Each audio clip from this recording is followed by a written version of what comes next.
Di man kayo mahalin ng parents ninyo, itakwil man kayo ng mga parents ninyo, or kahit na yung tipo bang broken family kayo, tandaan nyo, ito lang ang hiling ko. Huwag na huwag ninyong ipaparamdam sa magiging anak ninyo kung ano yung naramdaman ninyo.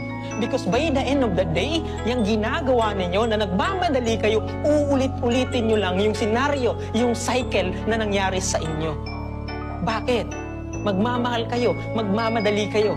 Makakahanap ba kayo ng taong sakto pag nagmamadali kayo? Hindi. Ngayon, nagmahal kayo, nabuntis kayo, naghanap ng iba yung asawa ninyo, iiwan kayo. Dahil busy kayo sa pagtatrabaho para may provide yung kailangan nila. Kulang na naman yung pagmamahal ng kailangan ng anak. Galing sa parents niya, anong gagawin niya? Maghahanap naman yung anak ninyo ng pagmamahal sa ibang tao. Magmamadali naman uli sila. Ang tanong ulit na naman ng ulit, kailan mapuputol? Please lang, putulin nyo sa inyo. Hindi porket broken kayo, nasaktan kayo.